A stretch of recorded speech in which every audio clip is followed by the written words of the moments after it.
그리고 또 지금 여권의 여당의 그 악재 중에 하나가 이제 이른바 막말 논란에 이제 휩싸인 인물들이 있어요. 물론 이제 도태우 후보는 이제 공천을 취소했죠. 장해찬 후보는 예의주시하고 있다. 이런 얘기가 좀 나오고 있습니다. 과거 역사와 관련해서 뭐 5.18이 됐든 뭐 앞서 이제 건국전쟁 얘기도 하셨습니다. 4.3이든 뭐 건국전쟁이든 5.18 또 이제 그 일제 식민지 생활이 더 나을 수도 있다라고 이제 발언하는 식. 그러니까 우리가 이제 역사를 건드릴 경우에 그것이 지금 여당 후보에게 어느 정도로 마이너스로 작용하는 것인지 중도층은 그 부분에 대해서 단호하게 그런 말을 하는 여당 후보에 대해서는 실망감으로 표출되는 건지 아니면 중도층에 있는 분들 가운데 또 일부를 보수적 성향이 강하신 분들 또 가져올 수 있는 플러스 요인인 것인지. 가져오는 건 없다니까요. 그건 없어요. 그러니까 그건 보수의 언론, 대통령 지도 사람들이 네. 그 없는 거를 그 보수 유튜버들 없습니다. 그건 제로입니다. 없는데 왜 자꾸 그런 얘기를 잘못하고 있는 거죠. 착각하고 있는 거죠. 그 본인들의 정체성 때문에 그런 건데 그건 착각하고 없는 거죠. 그러니까 그럼 그런 말을 하는 후보들은 다 잘라내는 게 오히려 유리하네요, 여당한테는. 그러니까 그거는 제가 뭐 선거 전문가라서 말씀드린 그런 건 없습니다. 자, 그런데 이제 막말의 기준을 정해야 됩니다. 그러면 뭘 막말로 볼 거냐? 4년 전에는 이제 뭐 차명진, 김대우 후보를 이제 김종인 위원장이 할 때도 일부는 좀 선거 기간 중이니까 급하니까 막 했지만 사실은 그 정도, 그러니까 예를 들면 세월호 관련된 발언이 좀 있었죠. 아니, 그러니까 그건 차명진 의원의 발언이고 이제 김대우 후보의 발언은 그보다 좀 더 억울하다고 볼 수 있는 측면이 있어요.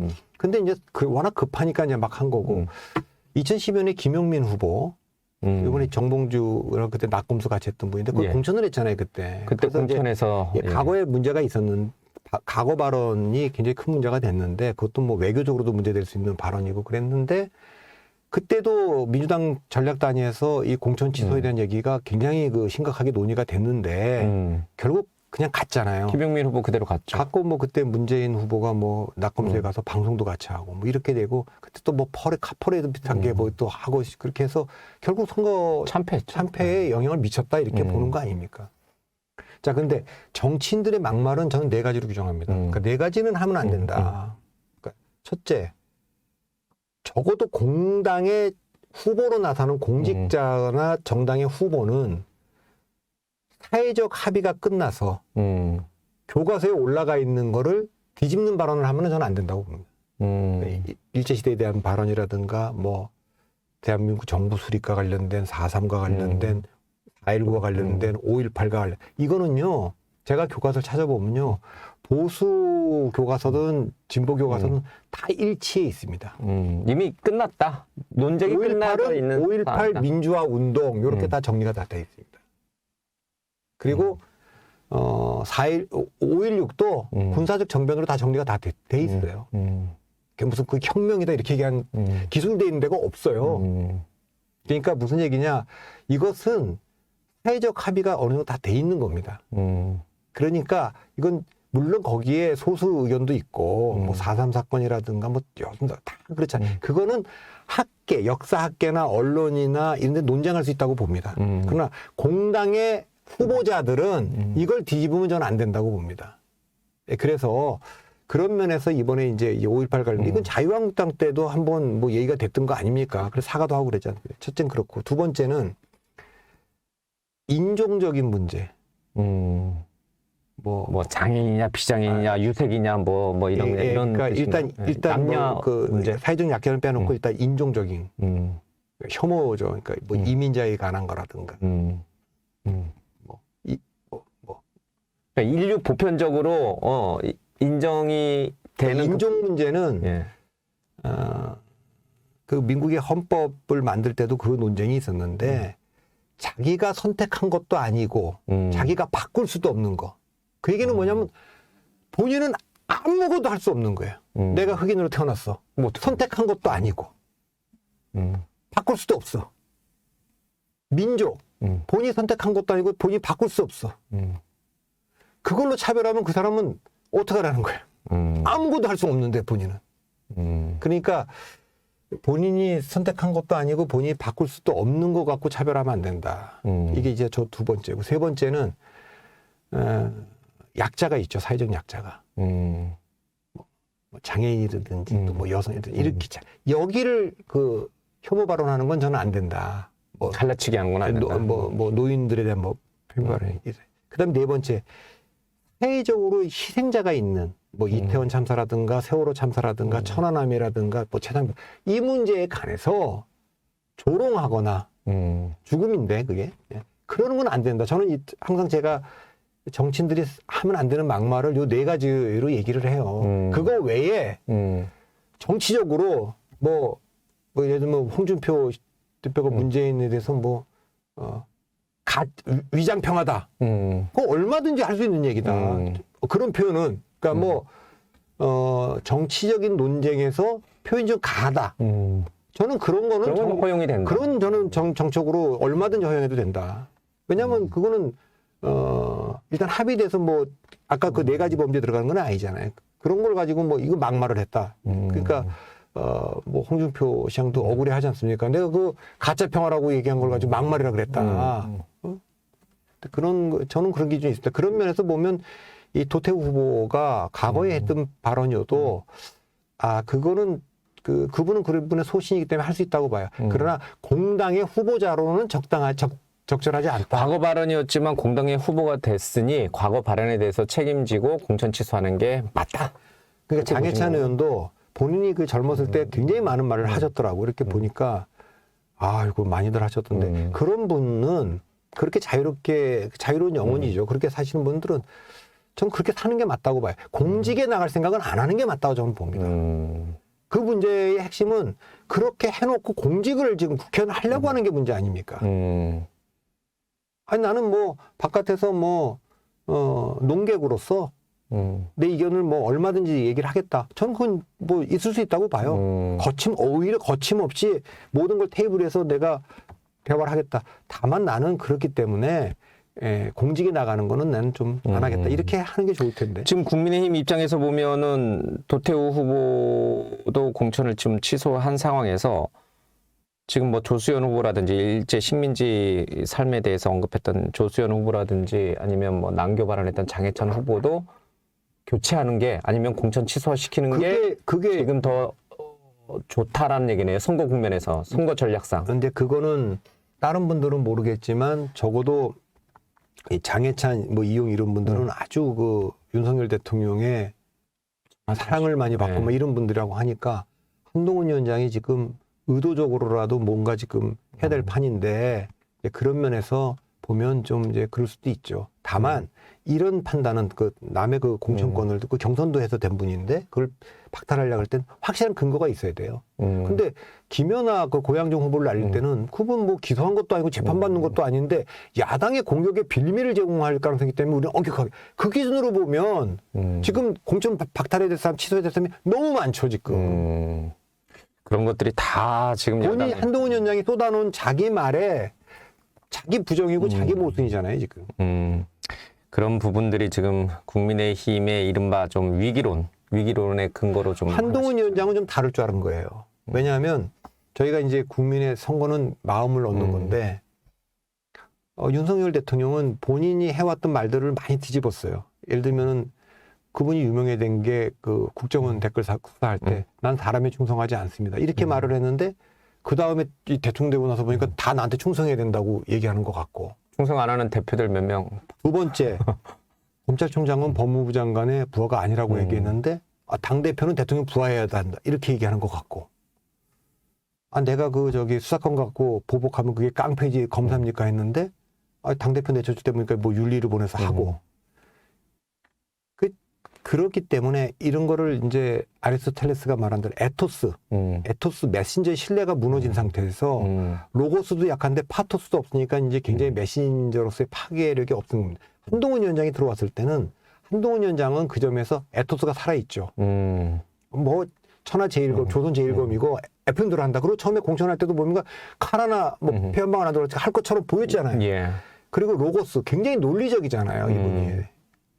근데 이분도 검사라 파토스가 부족해요. 근데 사실은 그 정치는 파토스가 중요한 거예요. 그럼요. 옛날 예, 노무현 예. 대통령이 지지받은 게 뭡니까? 파토스거든요. 내 아내를 버리라면 아니 그런 것도 그렇고 많은 문제에서 그분은 결국 사람의 마음을 움직이면서 마음을 훔쳐왔는데 지금 그게 부족하단 말이에요. 이제 그래서 그게 이제 아무래도 또 검사 출신을 자꾸만 이렇게 로직 자체가 로고스에 굉장히 꽂혀 있는데 그런 점들이 지금 다 어렵게 만들었기 때문에 지금 방법은 없어요. 한동훈 위원장마저도 저렇게 그 윤석열 대통령이 아바타고 아무것도 못한다. 그렇게 되면 그건 선거를 해볼 게 없어요. 근데 거꾸로 또 지금 말씀하신 대로 박 대표가 조언한 대로 한동훈 위원장이 논란이 됐던 친윤계 의원들 탁탁 치내고 뭐 이렇게 갔을 경우에 제2의 윤한 갈등이 생기면 어떡해요? 그건 뭐 어쩔 수 없죠. 지금은 이미 되돌아오기가 어려운 상태가 됐는데 그건 판단을 해야 될 겁니다. 그렇게 해서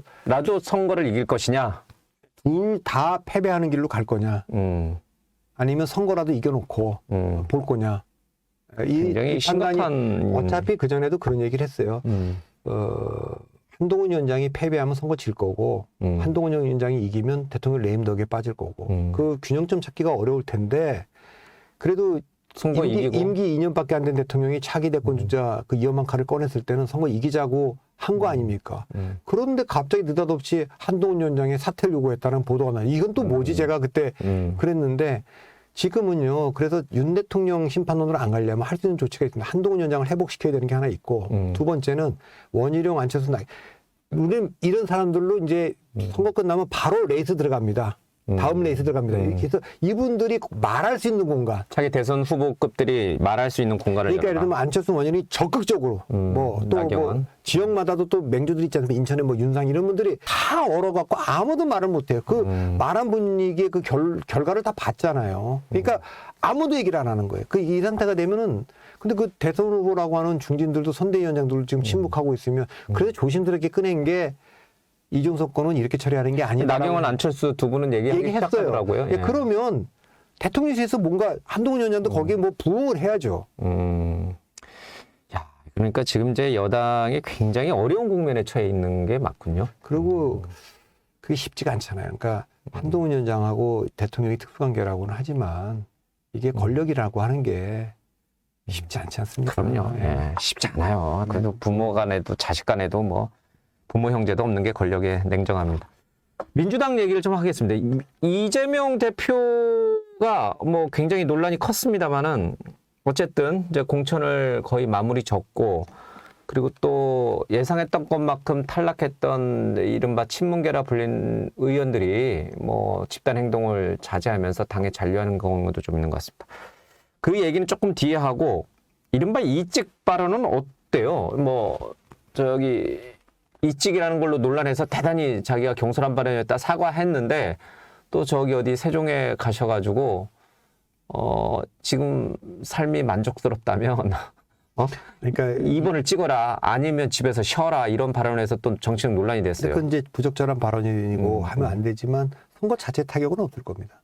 네, 그거는 뭐 이재명 대표를 싫어하는 사람들은 이미 뭐 30몇 프로 똘똘 뭉쳐 있고 어차피 이 정권 심판론의 분노를 계속 자극하고 있는 상황이기 때문에 그 얘기가 크게 선거에 별도로 영향을 주지 않는다. 정치적으로 이렇게 타격을 주지는 않는 거는 기대치라는 게 있는데 그 도저히 그런 말을 쓸 수 없는 사람이 그 말을 썼을 때하고 뭐 늘 그런 말을 일상적으로 써왔던 분이 하는 말은 좀 차이가 있기 때문에 그렇게 큰 타격은 할 거예요. 그러면 이재명 대표의 이른바 매번 이제 일주일에 뭐 5번씩 재판에 출석하는 사법 리스크와 아까 이제 조국 혁신당도 얘기했는데 이 사람들 붙여봐야 어차피 뭐 감옥 가고 뭐 의원 배지 떨어질 사람들인데 이 사람들 찍을 필요 있겠냐라고 하는 그 리스크는 어떻게 보세요? 그것도 전혀 안 먹혀요. 이미 다 손반영돼 있다라고. 다 이미 다.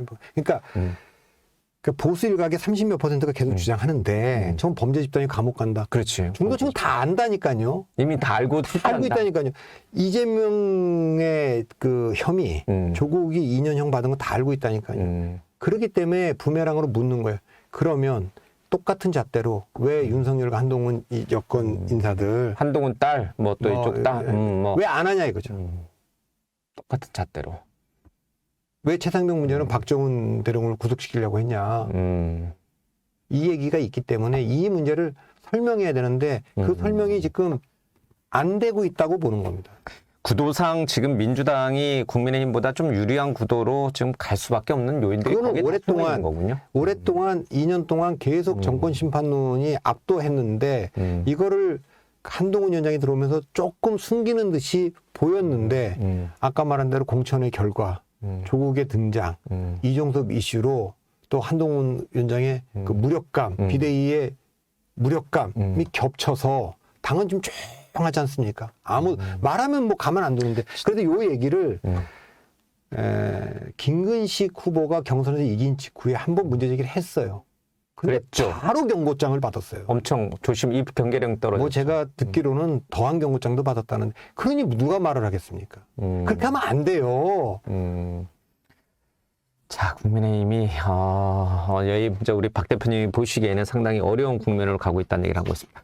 이제 조금 의석수나 아니면 지역별로 좀 더 가겠습니다. 가장 뭐 여러 가지가 궁금하긴 한데 이것도 민주당과 관련된 건데 지금 이제 그 정봉주 의원도 막말로 이제 공천이 취소됐잖아요. 정봉주 후보가 사퇴한 그 자리에 그러면 누가 가야 되는 것인가? 박용진 의원은 뭐 자기가 최종 결선까지 갔으니까 본인이 가겠다라고 주장하시는 것 같고, 그러나 지금 민주당 지도부에서는 무슨 소리냐? 이제 이 사람은 이제 떨어진 사람이다. 그래서 그 지역에 이제 뭐 한민수 지금 당대변이라든지 뭐 또 우리 조상호 변호사라든지 이런 분들을 누르는 것 같아요. 그 부분은 어떻게 풀어나가는 게 민주당한테는 좋은 거예요? 박용진은 좋은지는 모르겠지만 예상은 뭐 박용진 의원한테 줄 것 같지는 않습니다. 그렇죠. 물론 이제 김부겸 총리가 이제 들어갔는데 선대위원장이 거기서 이 선거를 이기려면 그렇게 하면 안 된다.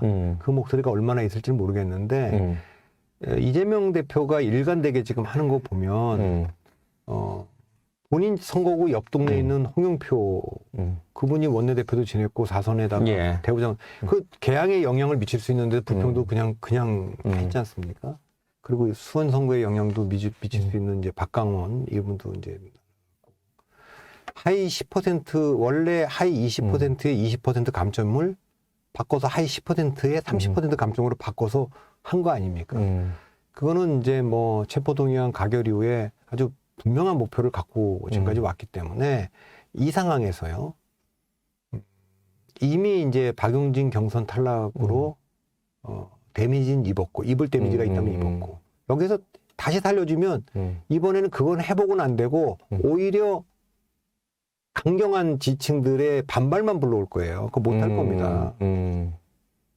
그거 할 수 있겠어요? 예를 들면 정봉주가 됐는데 아주 각오 발언으로 어제 오늘 발언이 아니고 그 각오 발언으로 아웃시켰다. 지금 그것도 지금 동의를 못 하는데 이게 무슨 근거로 이렇게 했냐 이러는데 항상 지층들은 그렇게 생각한다. 그렇게 예. 하죠. 지금 물론 정봉주 의원이 후보 되고 나서 되자마자 무슨 뭐 말실수 해갖고 아웃됐다 그러는 거면 모르겠는데 그게 아니잖아요 지금. 그런 상태에서 아웃을 시켰는데 박용진을 준다? 그걸 수습을 그 강성 지층들한테 설득할 수 있겠어요. 그래서 저는 제가 예상은 뭐 섣부릅니다만 제3자를 집어넣지 그 안규백 굉장히 또 전략 지역으로 지정해서 그러면 이제 거기 나온 사람들은 다 배제하고 하는 거니까 그 픽할 가능성이 더 크다 그렇게 보죠. 알겠습니다.